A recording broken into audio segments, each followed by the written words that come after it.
orders. But their working capital needs are usually short-term, because once they get the working capital, they complete the order, they ship it to their customer. Typically, there's a letter of credit in place that pays. And that always happens within 90 days. So we have set up a loan facility that really helps them with that, giving them that short-term working capital so that they can do that exporting. Mm-hmm. Okay. We also do training, though, because I think that it's very important to really help small businesses understand the implications of the global economy. You have to be open-minded to thinking about how you can connect with global suppliers, because your competitors are doing that.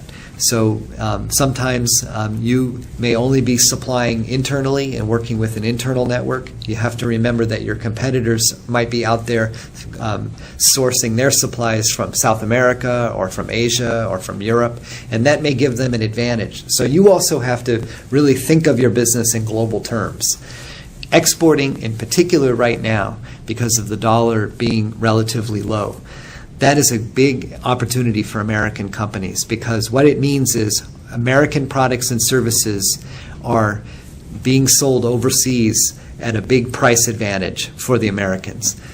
We're selling products, and it's like having a 20% off sale right now. And so it's creating a lot of opportunity.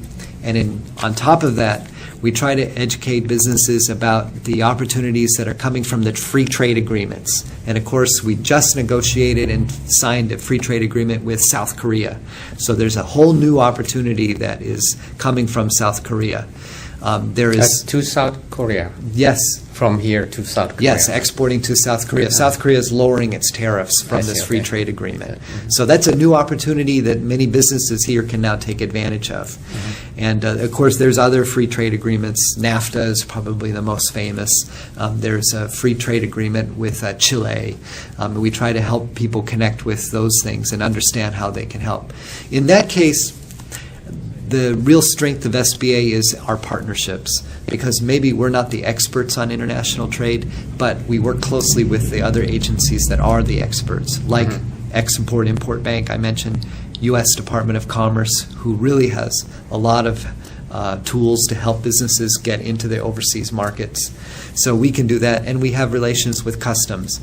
So if people want to know what the custom regulations are for bringing products into the U.S., we know the people at customs, and we can make the connection. I see. So the way I look here is that, number one, SBA is an advisor. Yes. SBA provide training. Yes. SBA provide training and financing. Yes. Okay. Anything else? Government contracting. I'm sorry, government contracting, right? Yeah. Yeah. Now, SBA's location is just here in the United States, correct? That's correct. We're in the United States. Only, right? All 50 states, plus we're in places like Puerto Rico, Guam, U.S. Virgin Islands, so the territories. And as far as getting the service from SBA, one has to be a resident of... Yeah, you have to be a right-to-work legal resident. Legal resident, not a citizen. Just a green card holder, okay. Resident. But this doesn't apply for foreign companies who need advice. No. Okay. Foreign companies. Foreigners, basically. Yeah, not for foreigners. Okay. That's correct. All right. And how about the zoning, special zoning to rebuild? Is there a special thing that SBA work on, like what do you call it? Hub zone. Yeah. There is a program in the SBA. It's also actually a federal contracting program, and it's called Hub Zones, which HUB stands for Historically Underutilized Business District. Exactly. Yes. The way that program works is the federal government has designated a lot of areas as Hub Zone areas. And in Northern California, the largest Hub Zone area is the western part of Oakland that really runs from the whole area of Oakland that is base side of Interstate 580. That's right. pretty much the hub zone area. And then there's other areas. Richmond, the city of Richmond has a hub zone. East Palo Alto has a hub zone. Even, I think there is a small hub zone in Hayward or Fremont. But you can go on the SBA site and go look for hub zones, and you can click, and there's a map that will show you where the hub zones are. The benefit of hub zone is for companies that are located in a hub zone and employ people that live in the hub zone. Then they may be eligible to receive preferences on federal contracting. And the preferences can be price preference on the federal contract. So when they're bidding on a contract, they have a little advantage because they're in the hub zone, which could be enough for them to win the contract. I see. Okay.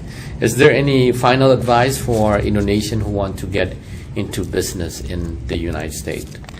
Well, I think the most important thing is to take the action, to go out and explore the possibility and know that the resources are here at SBA to help you do that.